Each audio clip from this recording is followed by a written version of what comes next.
Let me show you what is optimization by opening the Pubg in both phones at the same time, so we'll see which one loads up the game faster.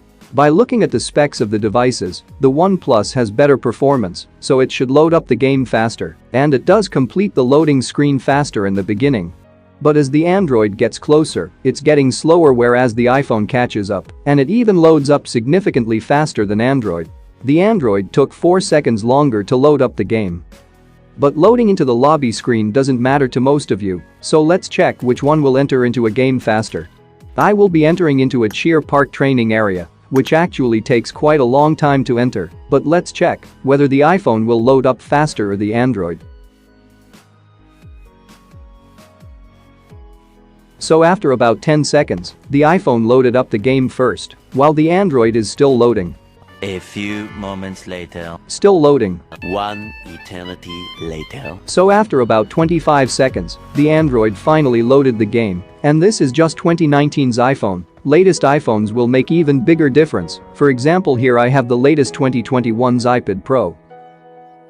And it entered into the game within 3 seconds. That's crazy fast. While the Android took about 30 seconds to enter into the game. So now I hope you understand how good is iPhone's optimization. Moving on to the next topic, bullet registration. Most people say iPhone's bullet will register first, so I tested this by shooting at almost the same time in the both phones, and I ran this test for more than 20 times, and the results were the iPhone winning most of the time.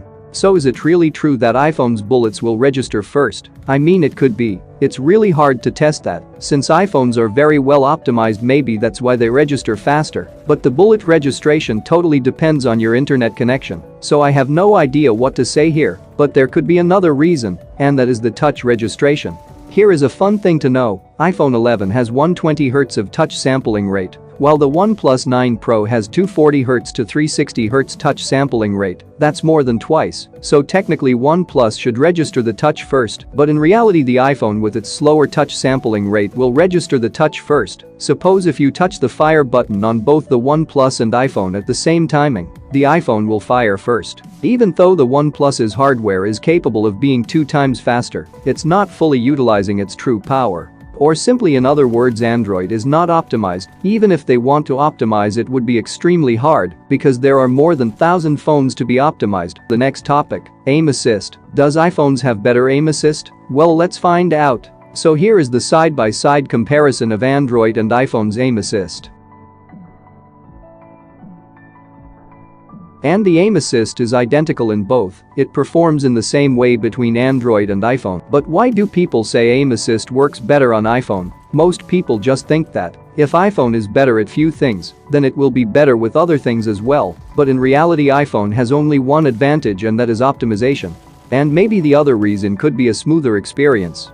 What I mean by that is, iPhones will get constant 60 FPS, whereas on Android you do get 60 FPS, but it's not stable. It always fluctuates and drops a lot of frames, and you will notice those frame drops, and it's very annoying, and it can affect your gaming experience.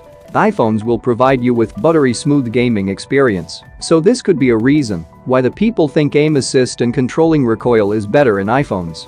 The only advantage I think Android has over iPhones is that 90 FPS, but only few phones will support it. And currently the OnePlus 9 Pro doesn't have support to 90 FPS, so I have no idea what it's like to play in 90 FPS on Android, but as far as I know, most of the players say Android 90 FPS feels like iPhone 60 FPS in terms of smoothness of gameplay. But however, upcoming iPhones will get 90 FPS option. Soon the Android will lose its the only advantage, because Android 90 FPS versus iPhone 90 FPS is literally like Android 60 FPS versus iPhone 60 FPS. So as you know that iPhone will obviously get a constant and stable 90 FPS, whereas the Android always fluctuates between 90 to 50 FPS. And now to the graphics comparison. So here we have side-by-side comparison of graphics. We have set the same graphics settings on both devices, HDR extreme and colorful graphics.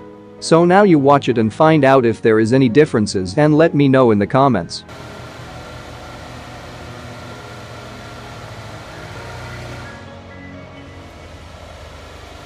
And now if you see the sun's reflection on vehicle doors, the iPhone looks really good, whereas on Android it looks kinda bad. The textures aren't that good as you see on iPhone. This could be a screen recording issue, or maybe the graphics issues.